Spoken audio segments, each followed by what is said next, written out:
There we go. So what is stress? Well, it's common to all of us. We all get stressed. And the body in an acute situation is designed to deal with stress. We go, and you've all heard of the fight or flight response. When we're attacked by some maybe a wild dog or something, our whole body, and this goes back 700,000 years, our whole body goes into a protection mechanism. Part of that is that our shoulders go up. And one of the reasons for that is, why would your shoulders go up? Because you're protecting your carotid artery from being attacked. So we do that. And our body goes through a whole lot of processes to either run or fight. That's common. It happens to all of us. The unfortunate thing is that we haven't evolved enough to see the difference between a physical threat and an emotional threat. So if you get a bad bill in the mail, you still go through a stress response. And you might not pull your shoulders up around your ears, but you'll certainly pull your shoulders up. And this is an important thing to kind of understand, that your whole body is conditioned to deal with these stresses. So what you need to be able to do is to, okay, we're just looking at a few things coming through here, just a few questions, that's okay. So we're designed to deal with these stresses acutely. The problem being is that when we have worry and anxiety over a period of time, it becomes chronic stress, and that's where it's debilitating. So what's worry? Worry is more of a mental aspect of stress, where we worry about something. Anxiety is where the body's more involved and we get really anxious. It comes from the Latin word to be distressed, actually, anxiety. And so when we're really anxious, that's when the whole body's involved. Worry is just a mental attitude. So why do we worry? What's the point of worrying? Well, worrying is really about trying to imagine what's going to happen in the future and prepare ourselves for the inevitable. So we think, look, if we cover all the possibilities of what's going to happen to us, then we'll be able to deal with it when it comes. However, the sad news is that projection often is wrong. So worry is not planning. Worry is not planning. And I'll just tell you a very quick story of my ancient mother that passed away at 99 years of age a few years ago. And she was a worrier in the extreme. If I was 5 minutes late to her house, I was definitely in a hospital in an accident. Some of you might have some mothers like that. And at the age of 90, she said to me, you know what? All the things I worried about never happened. And all the things I didn't expect happened. She said, I've wasted so many years worrying about things that were never going to happen. And I said, well, why didn't you stop? She said, well, it became such a habit. And I thought that was a very important point. If we develop the habit of worrying, it becomes the default program. So we need to do something about that to be able to plan for the future. That's fine.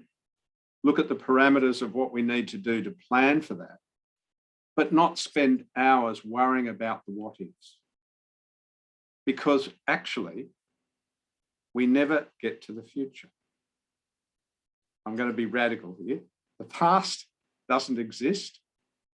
It's in your mind, and it may or may not be accurate. And we never get to the future. We actually only have this ever-present present going forward. So we need to be really, and this is really part of Buddhism, about being not distracted. One Tibetan Lama said in a talk that I was at, he said, the difference between us and Buddhas are that Buddhas aren't distracted. And unfortunately, we are distracted. According to Buddhist thought, we have 65 mind moments to a finger snap, which is a lot. And according to science, we have 70,000 thoughts a day. That's been recorded, as close as they can get. So our mind is constantly doing this. And part of that starts to create agitation. And the more agitated we are, the less functional we are in the present. And the wonderful thing about Buddhism, it has amazing techniques to be able to deal with that past guilt and fear or worry, and the future worry and fear. It has technology the Buddha taught for many, many years, giving us all these techniques to work with the mind, be able to change. I've heard people say, oh, I'm worrying and I can't stop. That's an illogical thought from a Buddhist perspective, because what we're saying then is my mind is separate to me. My mind's worrying and I can't stop it. No, we are our mind. In fact, that's really where our most important resource is actually our mind. So we need to learn to look after it. We need to be able to nurture it in a way that's beneficial for us and beneficial for others. And interestingly enough, from a Buddhist perspective, what is beneficial for us is also beneficial for others. When I'm compassionate to someone, I'm creating wonderful harmonies within my own body. I'm developing positive karma, and I'm being kind to somebody at the same time. And so if I was going to break Buddhism down into absolutely the most simple way of looking at it, find out what creates a negative result and don't do that. Find out what creates a positive result and do that. And whatever positive result you create for someone else, you're creating it for yourself. Whatever positive effect you're creating for yourself, you're also affecting someone else positively. So there's no downside. Every time we're negative in our thought or action, we create more suffering for ourselves. We bind ourselves tighter to samsara, and we're not being beneficial to others. So this process of the interaction of the external and our mind is what we're focusing on all the time. So stress is a process of where we are interfacing with that and creating problems with it. And I'll give you an example of the great Milarepa. So we've got the three: attachment, aversion, and ignorance. And apparently when Milarepa, the great Tibetan yogi, who had some rags for clothes and one bowl, and in that bowl, he used to cook his nettle soup. They reckon Milarepa drank so much nettle soup, he actually started to turn a bit green. And one day, apparently, he had some students with him. He came out of his cave and he kicked his only possession over and it smashed. And they said he danced around with his laughing and so happy that he kept saying, the impermanence of permanence. So instead of seeing it as a disaster, he turned it around and saw it as another indication of impermanence, which was one of the most important teachings that we can focus on. So we need to, one of the things about stress is we need to know, we need to be very direct and clear about ourselves and really look at whether we're stressed or not. Some people don't know. You can say to someone, are you stressed? I'm not stressed. I'm not stressed. And you need to be able to look at yourself and really clearly look at yourself and say, okay, well, what am I stressed? We can look firstly at the physical. If you have a lot of neck and shoulder pain and stiff neck, well, then you're probably walking around like this, protecting yourself from the worries of the future. If you're not sleeping well and you're waking up in the middle of the night and thinking all the time, then probably your mind is very agitated. If your digestion's not good, a lot of people have digestion problems when they're worried all the time. The reason for this is every thought we have secretes some kind of hormone in our body. When we're stressed, we secrete, can't think of the name of it. One of the hormones, it's gone out of my head. Okay, stress hormone, cortisol, that's what I'm after. When we stress cortisol, thank you, thank you. It came up, that was quick. When we're stressed and we've got a lot of cortisol running around, okay, the cortisol there is for a reason, to deal with an acute situation of stress. But if we're worrying all the time, we're pumping it out and it becomes an inflammatory compound.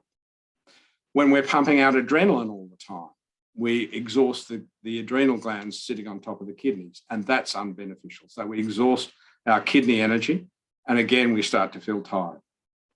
So we need to be able to say, okay, I am feeling stressed. First thing is find out the problem, do the diagnosis. Now, what can I do about it?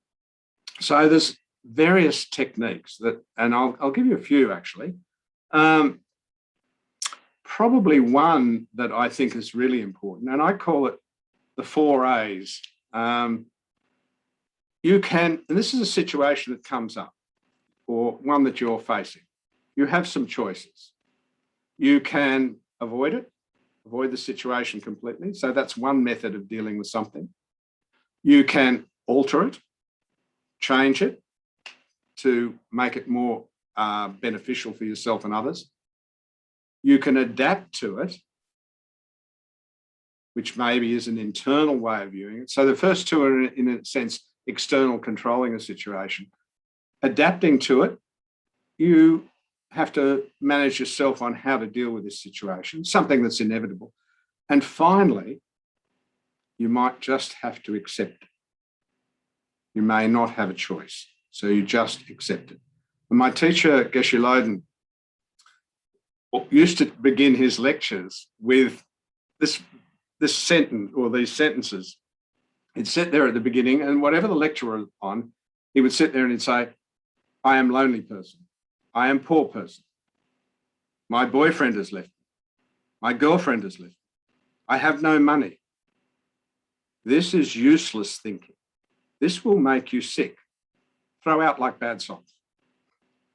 And so what he was saying is that we can constantly go over stuff, thinking that we're going to solve the problem. And if we go over things constantly, we don't actually necessarily solve them. And the great Shantideva in the 8th century, Buddhist master, which gave me the best stress management line that I use for companies, is if it can be fixed, why worry? If it can't be fixed, why worry? So they must have had stress in the 8th century in India. So really, if you can fix it, then you don't have to worry about it. It can be fixed. If you can't fix it, you have to totally accept that it's unfixable. Any more added information or worry about that or anxiety about that isn't going to sort the situation out. So you really have to, in a sense, get to that point in your mind where you go, okay, that's nothing, I can't do anything about that. And so part of this is all about getting rid of this agitated mind. In an agitated mind come all the things that we don't need in life. Bad business planning, if you're doing business, impatience, anxiety, obviously, anger, grumpiness, all comes out of an agitated mind. And out of a calm mind comes all the things that we do need. Compassion, understanding, patience, wisdom, good business planning, all comes out of the mind being calm and focused and present. And so we need to be able to do that. Now, I'm going to give you a technique, a very quick technique. And this actually, part of this technique comes from a psychologist in Australia called Adam Fraser. And this is a really helpful technique to become mindful, very quickly become mindful in any situation. So if you're having a day that is falling apart, which happens to us, you've spilt your morning coffee, the computer's not working, the meetings aren't going well, you need to stop. You need to stop. You need to take stock of where you are and stop everything you're doing. And you can do this in a very quick time. So Adam Fraser talked about what he called the third space. The first activity we're doing to the second activity we're doing, there's a space between that. And that space is where we can bring our mind into the present of mindfulness. And the technique that I'm going to tell you is it's actually called stop. So stop is stop what you're doing. If you realize that you're getting agitated and it's not working, you stop what you're doing.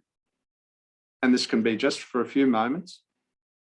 The next thing, that's the S. The T is take 3 deep breaths.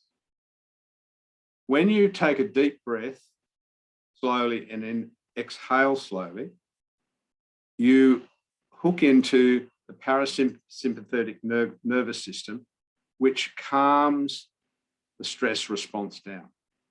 Just 3 deep breaths. So we stop what we're doing. We take 3 long, deep breaths. And then the O is we observe what's happening in the mind. We have a look at what's happening in the mind. What's happening with my mind? Getting really in touch with, oh, I'm worried about something that I can't change or whatever. So you observe what's happening in the mind, becoming really focused about what you're thinking about. And then after that, you proceed on your activity. And many, many years ago, and this guy's still alive, I think he's about 93 or 94, there was a poet in America called Gary Snyder. And he was part of what they called the Beat Generation. And instead of continuing down with the Beat Generation, he decided that he really wanted to look at Dharma, and he went to Japan and at various times spent, I think, a year in a Japanese monastery studying Zen. And so over a long period of time, or 10 years of intense study at various times, going to Japan and back to America, he became pretty much a full-on practitioner. Well, he was. And they asked him, and I thought this was very telling. They said, "What is your practice?" And he said, "Oh, that's easy. When I'm walking down the street, I say to myself, what are you thinking now, mind? That's it. What are you thinking now, mind? Am I thinking, beneficial thoughts? Am I thinking negative thoughts? Am I criticizing others in my mind? Am I creating agitation from my attitude?" And so you can catch yourself and say, okay, my mind isn't out of control. I have control of my mind. My mind will not only be beneficial to myself and others, it will take me to enlightenment. And so therefore, I have to be focused on what is going on. And the more we do that, the more we can relax and the more we can, as I said, be beneficial to ourselves and others. So we talked about avoid, alter, adapt, and accept. All right. So, and we talked about mindfulness. Now, I was going to, something I forgot, we were going to do some meditation in the beginning of this practice. So we're going to do it now. We're going to do our mindfulness practice right now. We're going to bring our mind home. We're going to take it away from the future and the worry of or the thinking of the past or all that. And we're going to bring our mind home. And by focusing on single point of concentration of our breathing, we are becoming right here now. This is all we've got, as I mentioned, the present going forward through time. And so I'd like you all to join me in some meditation. After 8 o'clock, we're going to do another meditation. But I just wanted to do this, and as I said, I forgot to do it at the beginning, so we'll do it now. All right, so make yourselves comfortable. I'm sure all of you have done breathing meditation. If you haven't, you will graduate tonight in meditation. If you can bring your mind back to the breath once, you've already graduated, so that's with honours degrees. So we're just going to focus on the breath on the inside of the nostrils. You can do it 2 ways, on the inside of the nostril or in through down to the lungs, either way. And it's a gentle breath, as you know. We're not controlling the breath, we're just observing it. So close your eyes and relax.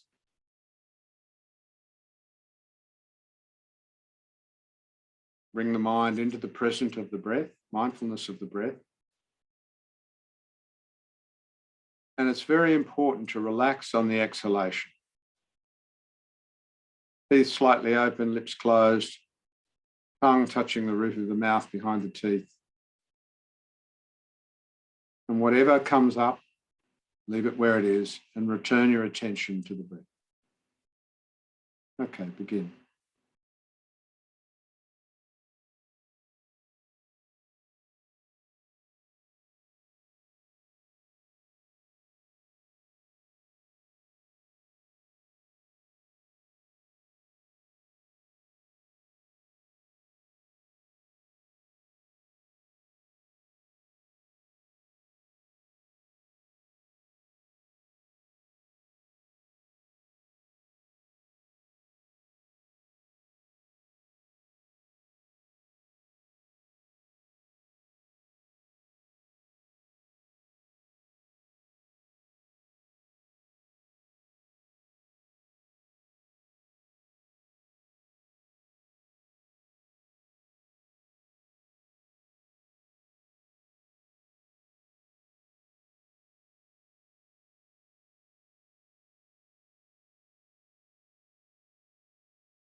Okay, we'll finish the meditation there.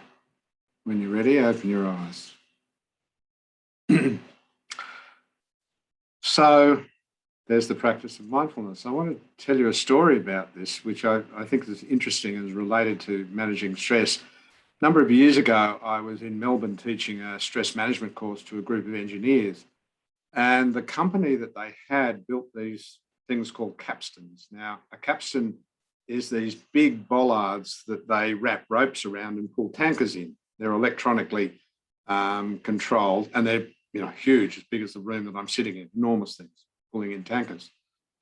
And at the end of the lecture with these engineers, someone came up to them and they said, "Oh, you've got to go and talk to our troubleshooter. He couldn't come down, he's up in the workshop, and he's the most chilled guy in the company." And I thought, oh, this will be interesting. So I went up and found this guy, and he was a very laid back guy.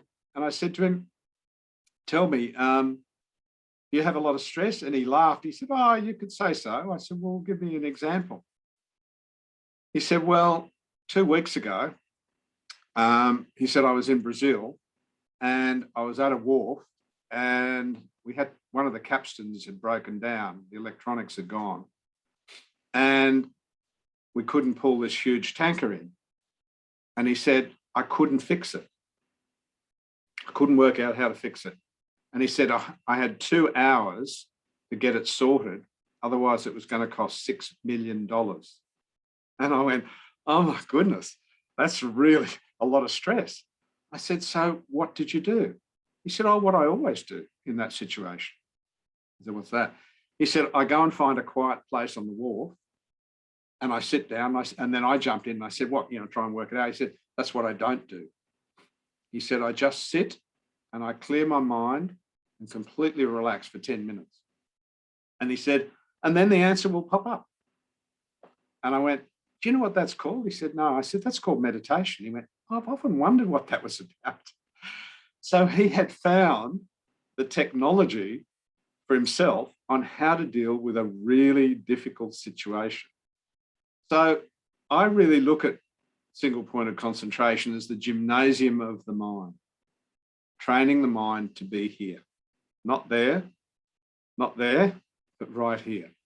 And so we go to the gym to look after our bodies. We also need to look after our minds. It's our greatest resource, and we need to take care of it. And so single pointed concentration on the breath or visualization really trains the mind. And then you have the analytical or the vipassana, which trains the wisdom. And so, but first we need to make the mind stable. We need to be able to go, okay, I'm not going to think about that. I'm going to make a choice. And when we start to do that, the body starts to relax. We get very focused about the things that we can change and the things that we can't. One of the other things I wanted to mention is the view of impermanence. As humans, we want all good things to stay forever and never to experience bad things at all. The sad news is good stuff happens and bad stuff happens, or as one Lama put it, good karma comes along, then bad comes along, and then good karma comes along, and then bad karma comes along. And that's what's the nature of life. Everything is impermanent. And so how do we use that to our advantage? Well, particularly if we're going through a really difficult time, we have to realize that it will end at some point. It may go on for quite a long while, but it will end at some point. And so we need to be able to look at that, and that starts to equalize our mind. We need to be okay with the negative stuff that happens, as well as getting too excited about the positive stuff. I call it the if only clause. If only this would happen, then I'll be happy. If only I had the right meditation cushion, then I'd be able to really meditate well. Or if only that person was in my life, then I'd be happy. Or if only that person was out of my life, then I'd be happy. And so we're constantly going over this pushing and pulling when things are impermanent. Equanimity, yep, absolutely. We need to be okay with the ups and downs of life. And the more the mind is focused on being calm and present, the more we can observe rather than getting caught up in the emotions that take us away into the what ifs. And so by developing this, we develop that peaceful mind that we need to have. And that contentment is happiness. That contentment is feeling comfortable in your own skin right now. That's as good as it gets, in a sense, by getting rid of all the agitation, bringing the mind down. And that's what single point of concentration does. And it's a training. There's no point running around and going, I'll meditate when I'm upset. No, we need to train the mind constantly. This is why it's important to try and do a little bit of meditation every day. And all the meditation people I've spoken to, and you probably know this in yourselves, is the first 5 minutes of meditation is usually not very focused. I call it the sorting house of the mind. And then after about 5 minutes, and this, again, I've spoken to a lot of meditators, after about 5 minutes, the mind just goes, all right, I'm not going to fight you anymore. I'm going to stay here. And that's when you develop. Science actually says that 20 minutes of meditation is the optimum from a scientific point of view. That's fine. From a Buddhist point of view, half an hour is perfect. But as you know, if you're a beginner meditator, you can't just sit down and do an hour. That becomes agitation. So you need to, and again, from my teachers, they said you need to feed your meditation very slowly, like a little bird. You don't give it too much food straight away. And you start off with 10 minutes, 15, 20, and then build it very slowly until you're very comfortable sitting longer periods of time, as long as you're not frustrated and working with it in the wrong way. So you need to build your meditation practice slowly. And then you can start to use that mind to reflect on things like impermanence, the impermanence of mind. In a sense, that gives us comfort to recognize that when negative things happen, they will change, and not to be so attached to the good things when they change. I really, sorry to tell those people out there tonight, your Rolls Royce will rust out. It's going to happen. And so expect it. You might have it for many years, but your Rolls Royce is definitely going to rust out. So no matter how attached you are to it, it's going to fall apart. Expect it. The more we expect that things are going to be impermanent, the more that we can relax and have that equanimity of mind. And the other reflection that I wanted to talk about is karma. The fact that what we're creating is creating our future. What we're creating now is our future. So what we're experiencing now is the result of our previous actions. What we've done in the past, we're experiencing now. Good, bad, indifferent, all happening now. Every time we have an interface of something that happens to us, we have a choice at that point. And to give you an example, say someone is really angry with us. Now, from a Buddhist perspective, instead of blaming them or even blaming ourselves, we recognize that this is a karmic result of something that I've created in the past. And the catalyst of them being there and me being here is the creation of a karmic experience. So when I create something in the past, I have to have the conditions for it to ripen. If it's a negative ripening, it's something that I created in the past. So I have to accept that. And at that interface, if that person is yelling at me, I have a choice.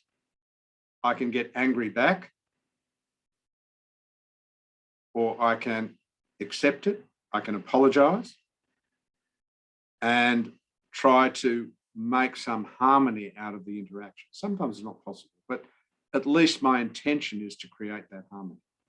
What I'm doing then is I'm creating the future of that person becoming my friend in the future. So in the past, I've created them to be a negative person in my life. By acting in the right way right now, I'm creating the future in a positive way. And the more we develop confidence in that, the more that we can be forgiving, compassionate, and understanding with what's happening to us. there was a friend of mine many, many years ago that was going to a retreat in the US with one of her teachers, a very precious teacher of hers. She never got to see him very much. And when she arrived, it was a 2-week course. She got the worst flu she'd ever got in her entire life. She was so sick that they put her in a hut away from the meditation hall, and she didn't get to see her teacher. And she spent the next, I think it was 8 days, beating herself up. Firstly, oh, I've got terrible karma, and why can't it happen? And she said, I went through this incredible anguish of this perfect opportunity. Why is this happening to me? And she couldn't see her teacher. And because she had the flu, people would give her food, but they were staying away from her. And then finally, I think in the last couple of days, she was allowed to sit in an office outside the meditation hall and just look through a crack of what was going on. And one of the lamas walked past her, and she said, just out of the blue, he said, oh, you're lucky. We Tibetans wear our sickness like a gift. It's the finish of negative karma. You've had some really good purification. Congratulations. And she said at that moment, instead of seeing it as a negative, it was freaking her out, she kind of dropped it and went, wow. And she got better really quickly and had the last couple of days with her teacher. So that negative effect of why is this happening goes away, and we go, okay, it's a result of previous causes. What am I going to do right now to create a positive cause? And so that the effect comes into play down the track. And we can do that all the time. What are you thinking now, Mike? Am I thinking negative thoughts? Am I thinking grasping thoughts? Am I thinking angry thoughts? I can change. The wonderful thing about Buddhism, it's about change. We need to change. We need to change where we are and change for the positive. And so we develop these qualities of understanding and what we call the 6 perfections. So in the 6 perfections, generosity is the first one, being generous. A positive effect, it creates harmony for others and it creates harmony for us. And then ethics. Ethics is a very, very important tool for managing stress. If you're ethical in all your behaviours, you can sleep peacefully at night. If you, in a sense, you're doing the best you can with what you've got. Someone said to me once, if you're a what do they call it? A productive liar, I think was the word they said, you have to have a really good memory because you can't remember what you've done. That's extreme agitation trying to do that. So if you're ethical in all your behaviour to the best of your ability, then your mind becomes peaceful. And the next one after that is patience, developing patience. Oh, and the reward of patience, by the way, is patience. You develop more patience. Being okay with what's happening. And again, this comes out from training the mind to be peaceful and calm. When you're really agitated, it's very difficult to be patient. So you need to be able to calm the mind down and observe what's going on. And the other of the 6 perfections is perseverance. Keep at it. One of the things, and when I teach beginners meditation, I say the biggest obstacle to meditation is doubt. Maybe I'm not getting it right. Oh. And I remember, again, a teaching I received from a Lama. Doing what you can think or remember from the teachings is the best that you can do. It will change. It will improve. But do what you're doing now and persevere with it. Keep working with it. Even if you have only a little bit of understanding, work with that. That's enough. So perseverance is important. And then meditation. And sometimes in the past, I would go to Melbourne to do practices with my teacher, some advanced meditation practices. And there'd be a whole group of us, might be 60 of us. And we'd do these really complex visualizations and mantras and practices that we did in the Tibetan system. And I was always amused at the end of it. Instead of him saying, you know, what amazing realizations have you achieved? He would say, if your mind has just calmed down a little bit, then good result. 3 weeks was a success. If your mind has just calmed down a little bit.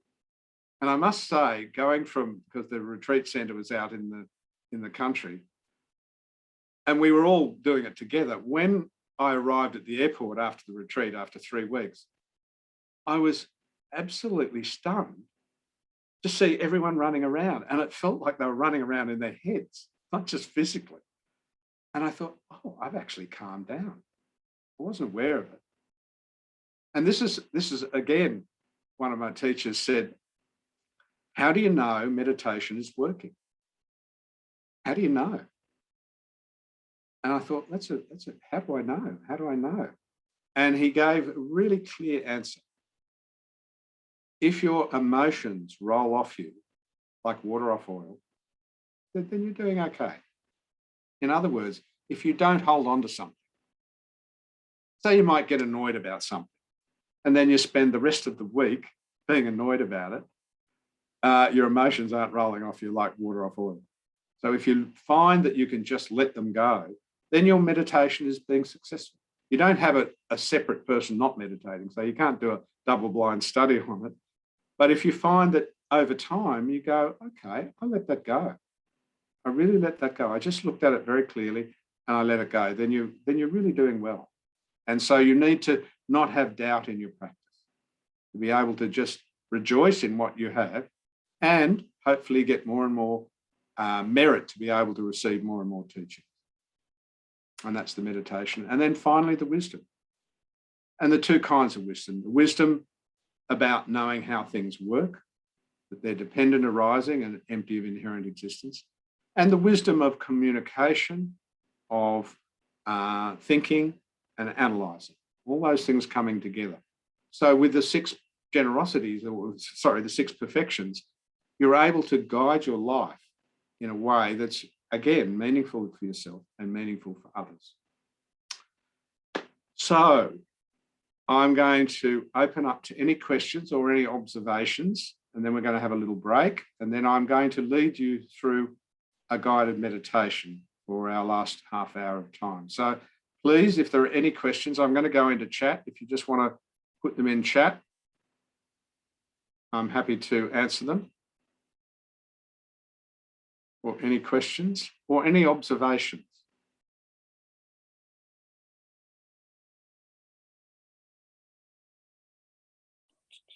I've got a question about something you said earlier about there not being any future. So I've got plans for Sunday. Is that not? Oh, look, I'm sorry. Yeah, great comment. Well, I'm sorry I can't come for lunch because it's the future and it doesn't. It's not going to happen. Yeah. Guess what? On Sunday, you won't be in the future. Present. You'll be in the present. Exactly. Yeah, but it's still the future. Right now, it's the future. Yeah, right now it's the future, but when you get to the actual experience, it will be the present. Mm. You're not in Sunday now. You can't possibly be in Sunday now unless you're on another planet. Mm. All right? So yeah. You can only be there when you're there. You can't be there on Sunday. You can project about Sunday. Better to plan for Sunday. So many years ago, I was asked to be security, for volunteer security for the Dalai Lama. And I had a team of 84 people. So there was a lot of planning, and we had almost up to the minute running sheets on how to deal with this. This was in 1997. And I went to a Lama and I said to him, what's your advice for this? I've never done this before. I've never been head of security for 84 people. What's your advice? And he said, check 3 times. He said, plan 3 times. So we have a choice. What's the worst that can happen? What's the best thing that can happen? And what's the most realistic thing that can happen? And so, in a sense, you can plan for your Sunday picnic You can take an umbrella. You can plan the food. You can plan all the things for the eventual. And once you've done the planning, you don't have to worry about it. If you start going around, oh, I hope it doesn't rain, I hope it doesn't rain, it will or it won't. And that's the planning. So the planning is a now time experience, and it may change. Sunday morning, you may have to change your planning, but you won't know until you get to Sunday morning. And so that's the point. I hope that's answered your observational question. And just one quick thing, when you were doing the stop thing, what was the P? I was trying to remember now. While you were talking, I was distracted trying to remember. Sorry, when I was doing the what? When you were doing the stop, you know, you were doing the... I'll throw out like bad socks. Observe. You remember that thing that you were saying? Yeah, when I was talking about what my Lama said. Oh, yeah. Yeah, well, what he was saying, he was giving this example of what we worry and think about. I am lonely person. I am poor person. I have no money. My boyfriend has left. My girlfriend has left. And he said, all the possibilities that we worry about, he said, is useless thinking. Throw out like bad socks. I don't know, in Tibet, maybe socks got bad and they threw them out. I have no idea. It seemed to be a very strange way of putting it, but it made it stick in our minds, actually. Throw out. There's no point. If your mind is constantly worrying about that, you make yourself sick. It doesn't happen. You know, look, and I'm going to be a bit naughty here. If you're flying off the 2,000-foot cliff in your Maserati sports car, you might as well enjoy the journey because the destination's shocking. Okay? Yeah. So in that sense, the inevitable will happen anyway, and it depends on how we deal with it.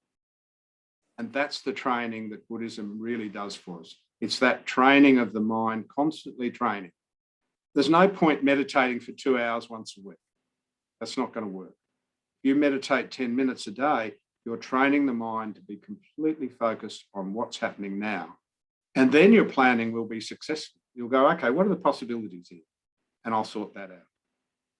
And so in a business plan, you might plan for the next 3 months, but during that time, you are going to have to alter the plan. One businessman said to me, the true success of business is being flexible, being able to change. And one of the things Buddhism does is it creates flexibility of the mind. We don't get stuck. We know what our minds are doing, and we use it to our best advantage and to the benefit of others. Okay, I'm going to give everyone 5 minutes and get up, have a drink, stretch your legs, relax, and then I'm going to take you through a guided meditation. Okay. I see that there was a question from Chaitanya, but I think people have already answered it. So good students. We'll see you in 5 minutes. I like this one. Yeah. Take notice, observe, and then proceed. Yep. So the first thing is stop. Breathe. Take notice, or observe, and then proceed. And that's easy. That's really easy to do. Just stop. Stop what you're doing. So yeah, okay, got that. So stop, take a breath, observe the mind, and then proceed. What are you doing now, mind? Are you okay, or are you freaking out? So change it. We have that ability. We can stop thinking about things. We can actually go, oh, okay, I'm not going to think about that. There's nothing I can do about it. And that's the control that we develop. You know, the analogy of the crazy monkey, the mind does whatever it wants. And by the practice of meditation, we just bring the monkey down into one spot and tell him to calm down. It's interesting. I once heard one of the Aikido teachers saying that you can't stop doing something. You can only start doing something else. So if you're walking, you can't stop walking. You can start standing. That's right. And so this is using distraction. So if there's a really good point, thanks. if I said to you all, stop thinking about a white horse, don't think about a white horse, stop thinking about a white horse. The mind centers on the white horse, but I say, okay, we'll leave the white horse where it is, think of a black horse. And so that's what we're doing in breathing meditation. We're bringing the mind to one point. Instead of thinking about all this stuff, we just bring it in. In the one of the mindfulness practices is just observing the thoughts. One great master of the Nyingmapa tradition was asked in Tibet, he was asked, what is meditation by someone? And he said, you know, when one thought finishes and the next thought begins, he said, there's a gap. Make it bigger. And I was doing this process with a company one time, or wait for people to come back. I was doing this process where we were just observing the thoughts. We weren't watching the breath. We were just sitting there and waiting for a thought to come up. And it disappeared and the next one came up. And one of the guys at the end of it said, I was sitting in this gap, and he said, it was really weird. He said, oh, no thoughts were coming up. I said, and? He said, well, and then he kind of went, it was okay, you know. And so you can't make the gap. You just have to be present. As I mentioned, the difference between a Buddha and us is that Buddhas are present and we're not. Well, I'm not. You might be. You might be all Buddhas and you're sitting here so I can learn. I don't know. Anyway, all right. So give it a couple more minutes. Is everyone back? I think everyone's back. Yeah, all right. So the next practice, and this is one of my favorite practices, and it's a meditation on compassion. And compassion, according to Daniel Goleman, who wrote the book on emotional intelligence, compassion is one of the most important aspects of the mind to develop for developing resilience. And resilience is this ability to bounce back from difficulties and catastrophes, actually. It's not that, and when I first got into Buddhism at the age of 22, many, many years ago, I had this illusion that if I became a Buddhist, everything will be okay. A naive 22-year-old. And then I was reading one of the texts, and it said, when difficulties happen, you can use the techniques or the technologies of Buddhism to deal with the difficulties. And then I went, oh, so I'm not going to have magic dust sprinkled on my head when I become a Buddhist and everything will be perfect. But I'll have the technology to deal with the situations when they come up, when the disasters come up, which they will inevitably. I have the information, the training of the mind, and the technology and understanding to be able to deal with the difficulties and bounce back. And that's resilience, this ability to bounce back. So compassion is one of the main techniques of developing this quality of resilience. Now, why is that important? From the Buddhist teachings, and again from the Tibetan way of putting it, all suffering comes from self-grasping.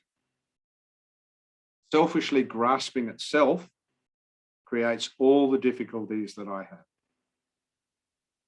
Cherishing others is the bringing of all happiness.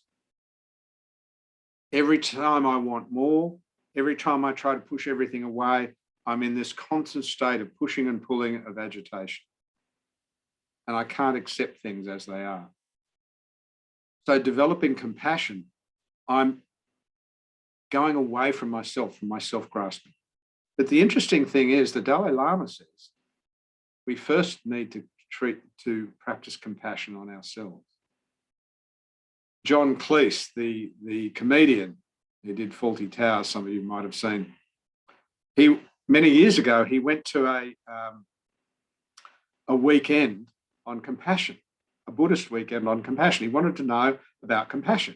And he went there and he said he was most surprised because they made him sit down and be compassionate to himself all weekend. And he said, I thought I was there to be compassionate to others. And he said, they made me focus on compassion for myself. And that's really a very clear way of developing compassion. If you don't understand compassion for yourself, then you can't be compassionate to others. And so one of the techniques of insight in compassion would be where you remember someone, maybe a grandmother or an aunt or an uncle or a grandfather, or just someone who was being compassionate to you for no other reason than they were just being kind. They might have been sitting next to your bed reading a story for you for the 400th time because you were a 4-year-old and you like that story, and they're totally bored, but they're doing it for you. My grandmother used to do that with one story that I liked. And my mother used to say, your poor grandmother was saying, oh, doesn't he want to hear another story? No, I want that one. And she would sit by my bed and she would patiently tell me that story or read me that story, because it was just the act of her being compassionate to me. So we would focus on that experience of that person being compassionate to us. What did it feel like? And then we would single-pointedly concentrate on that experience, that feeling, and that develops the wisdom of compassion. So once I understand it in myself, then I can give it to others. If I haven't got it for myself, then there's no way I can do it for others. So this next practice we're doing is a practice on compassion. And we have 3 things in Buddhism: renunciation, renouncing negative states of mind and the causes of negative states of mind. We have compassion and wisdom. Now, there's compassion for other people, and then there's the ultimate compassion of becoming a Buddha so we can remove the suffering from others. That's the ultimate, or bodhicitta as they call it. That's the ultimate compassion. And wisdom is seeing how everything works, that everything is dependent on something else. Nothing has a permanent inner self, in a sense. It's empty of inherent existence, and that everything is dependent. So those 3, renunciation, compassion, and wisdom, bring us to enlightenment. And within the iconography of a statue, you'll have the lotus, renunciation and negativity, and the causes of negativity. You'll have a moon cushion, which is compassion, and a sun cushion is wisdom. Okay, so now we're going to do this, if you'll join me, in this guided meditation. So you don't have to do anything, you just have to sit back and go for the ride, and I will take you through this practice. So we'll begin firstly by just a couple of minutes of just breathing meditation, calming the mind down, relaxing completely.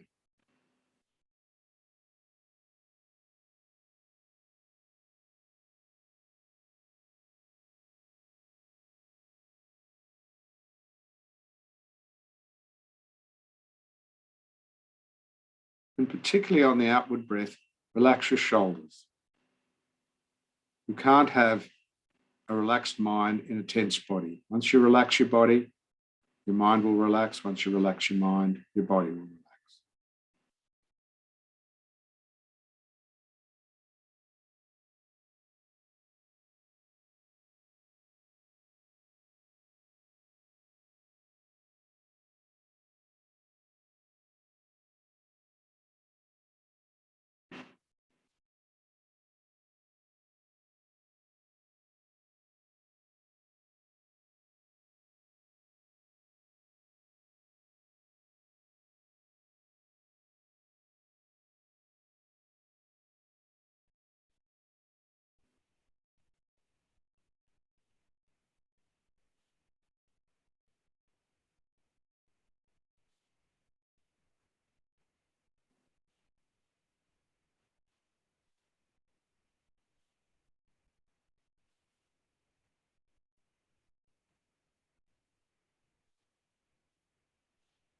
Appearing in front of yourself is a carbon copy of yourself.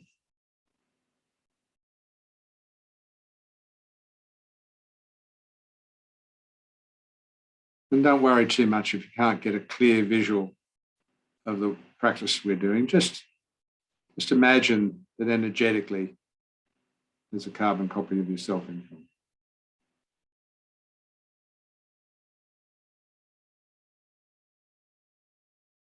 And we say to ourselves quietly from our own mind, you are well, you are happy, you are free of suffering.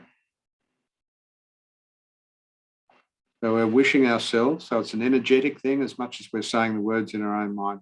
We're energetically sending this compassion to ourselves. You are well, you are happy, you are free of disappointment, dissatisfaction, and suffering.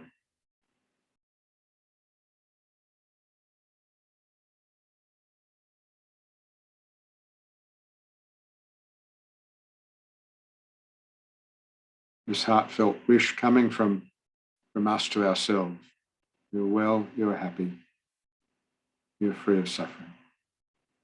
We all want to be physically well, we all want to be happy, and we would never want to have any suffering whatsoever. So we're wishing this for ourselves. Connecting our heart to ourselves, to the other half of ourselves. You're well, you're happy, you're free of dissatisfaction.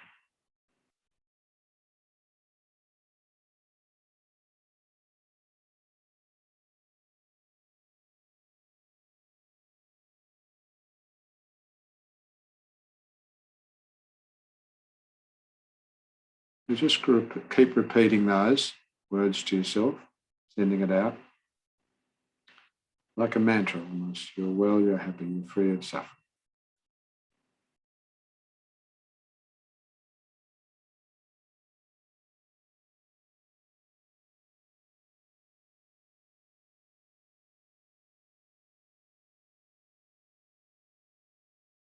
And really see the other part of us accepting these wishes.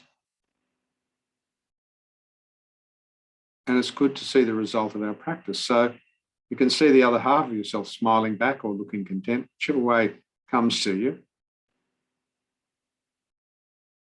You're well, you're happy, you're free of dissatisfaction and disappointment.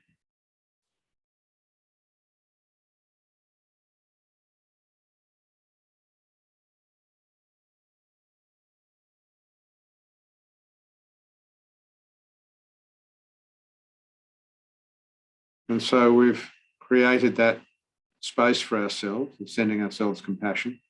And so the other part of ourselves dissolves and someone appears in front of you who is someone who's close to you. It might be a friend, might be a relative. It might be someone that we know at the moment really needs some compassion, someone we're close to. And get a feeling of them being in front of you.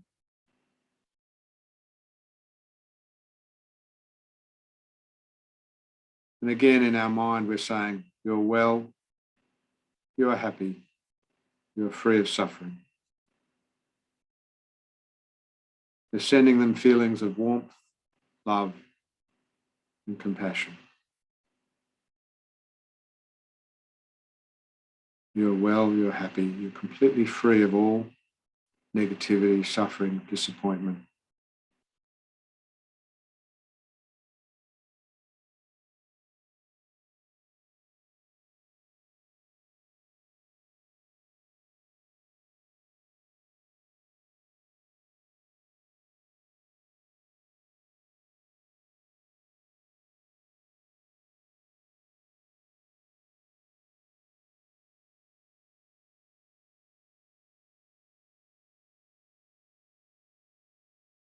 You're well, you're happy, you're free of suffering.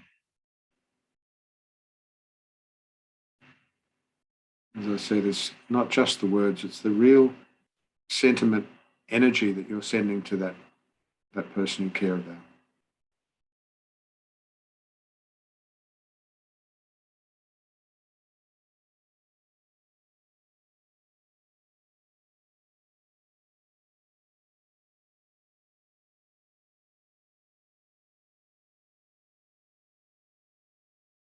Feel that they really are receiving these wishes from you and that it's helping to bring some calmness to themselves and the fact that they feel cared for. You're well, you're happy, you're free of suffering. And see them completely accept your good wishes, your heartfelt wishes.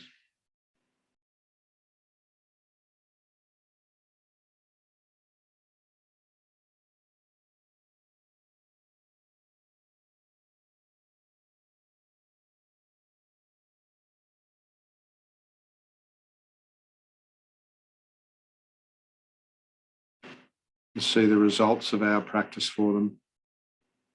Maybe they're smiling back, or they feel content, or they're happier.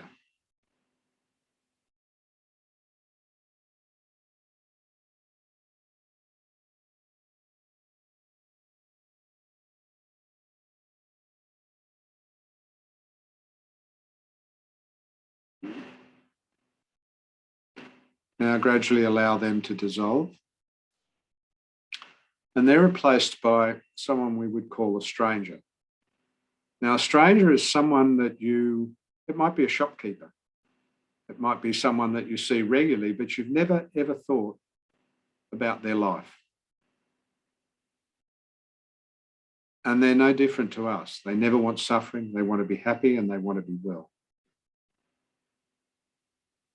And for them, we wish the same thing. Even though we don't know them well, they have lives, they have difficulties, they have some happiness, some sadness, no different to us. So we're connecting with this stranger. So if you just can remember their face, that's enough. See them in front of you. And for the stranger, you say, you're well, you're happy, you're free of suffering, you're free of disappointment, you're free of anxiety and worry.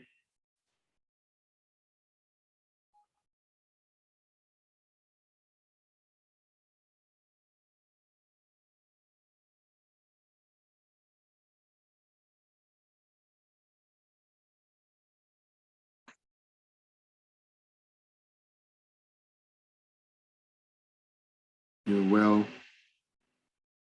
you're happy, you are free of suffering.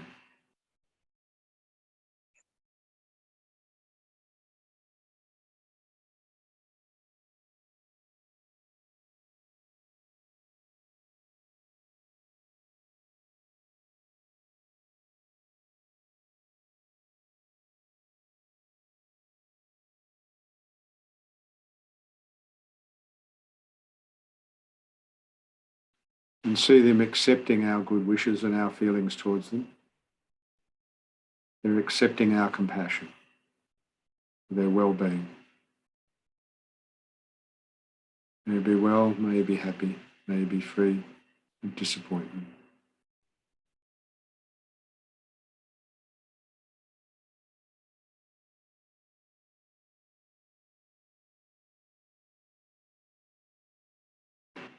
And see them smiling back at us, the results of the practice. We feel that we've really sent these warm wishes towards them and they've accepted them.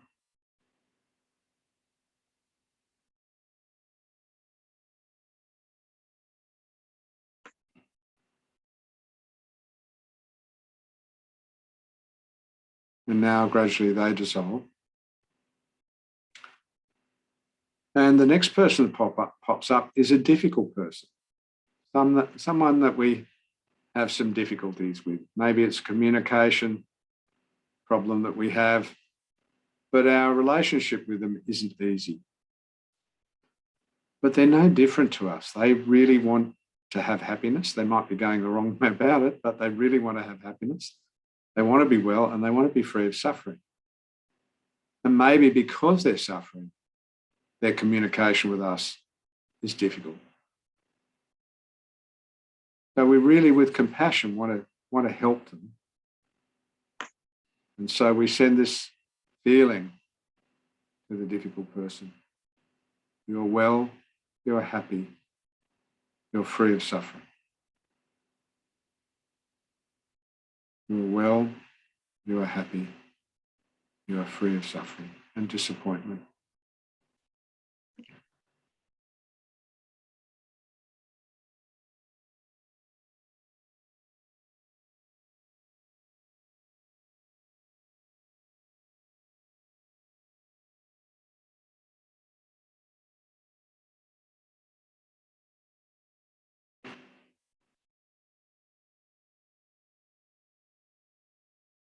And while we're saying that to them and sending these feelings out to them, see them relax. See them become well and happy and free of anxiety and disappointment. You're well, you're happy, you're free of suffering.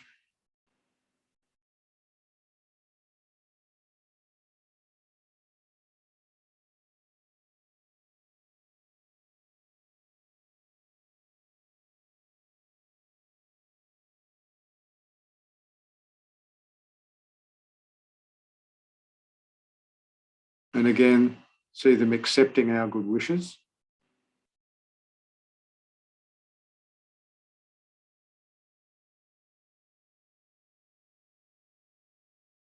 And smiling back at us.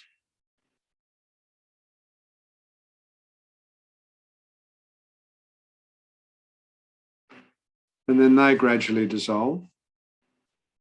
And stretching out in front of us in every direction is the whole of humanity, covering the whole world, and also all beings. You may have a cat or a dog, or all beings, all sentient beings stretched out in front of us as far as the eye or the mind can perceive.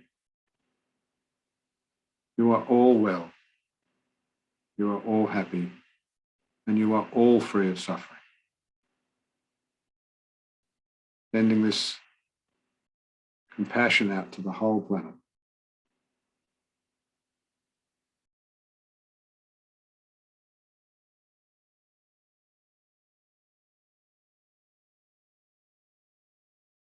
You are all well, you are all happy, and you are all free of suffering.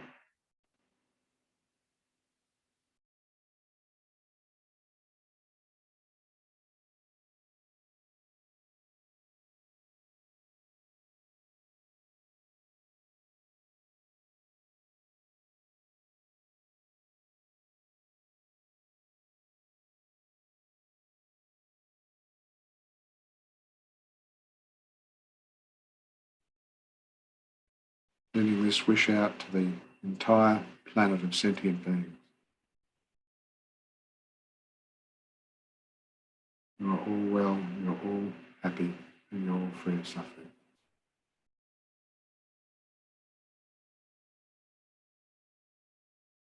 And see the results of our practice, that all the sentient beings are smiling back at us. Or not even that, just the fact that we feel that they've accepted this compassion.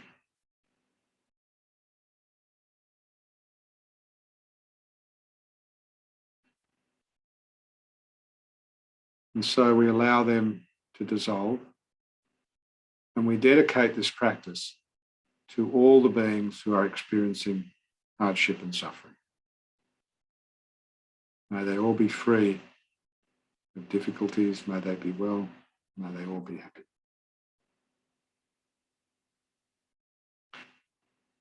And we'll finish the meditation there.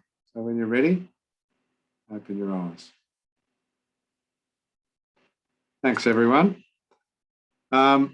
Before I finish and run it over to questions, I'll tell you an interesting story about that particular practice. I was doing this for a company. And when I go and teach stress management to a company, I bring in all this Buddhist technology without telling them it's Buddhism. And one group I was working with over a period of a few weeks, meditation, they wanted meditation. I gave them this practice, something similar. It wasn't quite the same as this, but pretty similar, on compassion.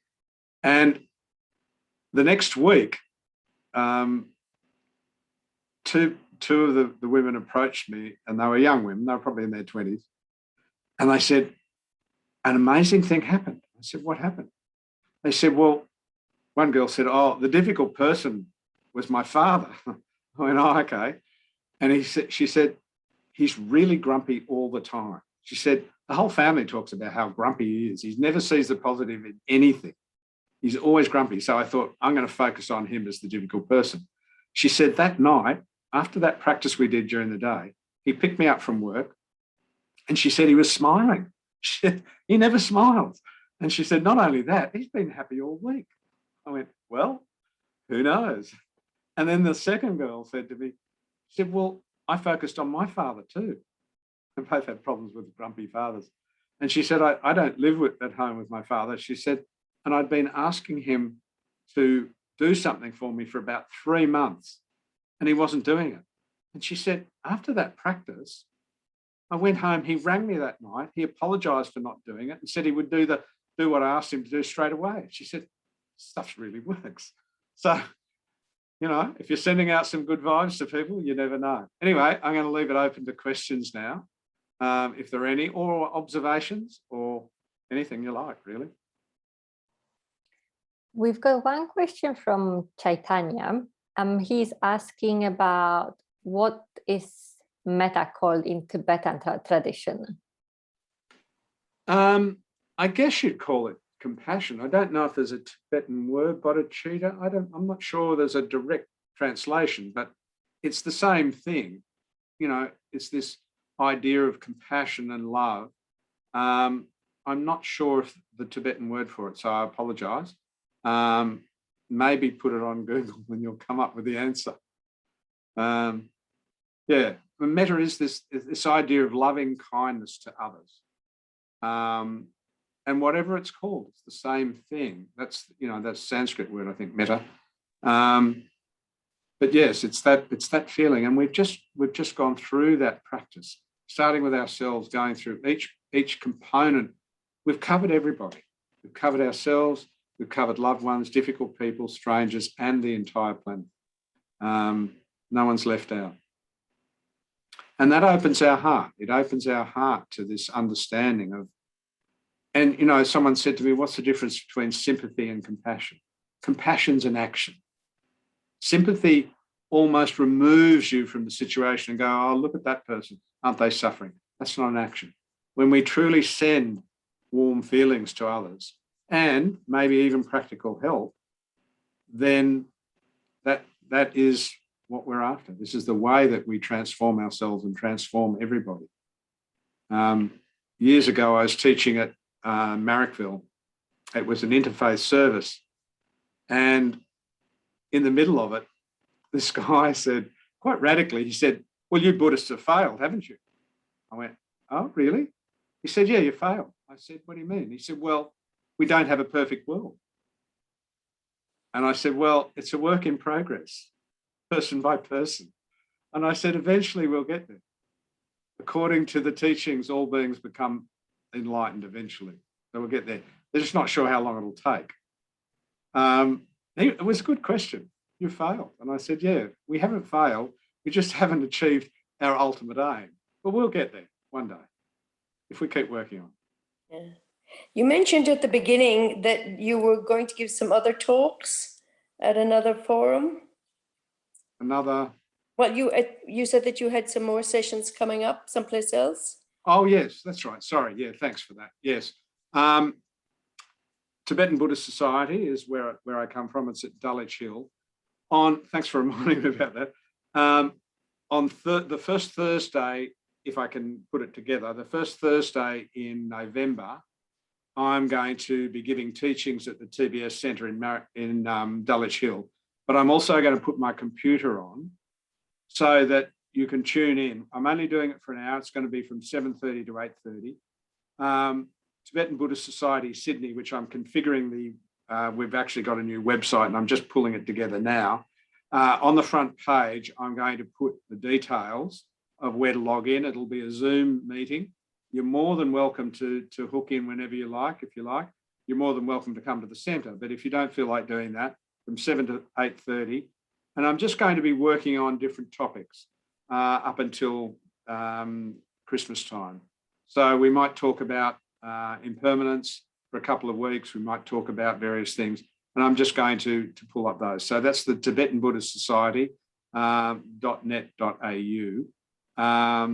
And if you just put Tibetan Buddhist Society Sydney, you'll get in there. But at the moment, I haven't configured the website, so there's just information saying coming soon.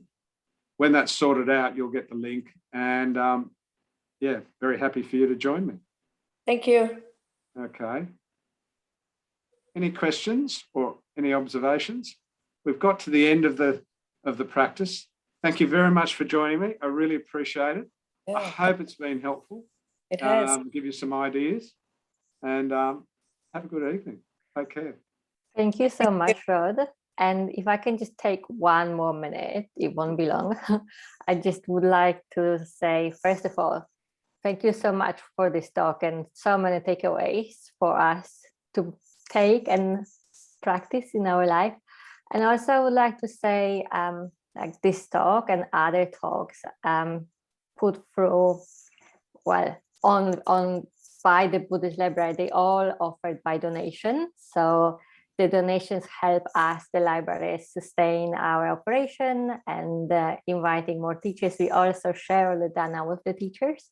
So if you are in a position to make a donation, we will send a link tomorrow and telling you all about how you can do it. Rod, if you would like to send me any information that you would like to share with the audience, I will include that in that email. And of course, if you are for everyone present, if you're not in a position to donate, that's absolutely fine. You've already donated your presence, your questions, and we really appreciate that. So I hope you have a lovely, lovely evening. And once again, thank you everyone for coming. Thank you, Aggie. Thank you very much, everyone. Take care. Look after yourselves. Thank you. Bye. Good night, everyone. Good night. Thank you so much. Pleasure.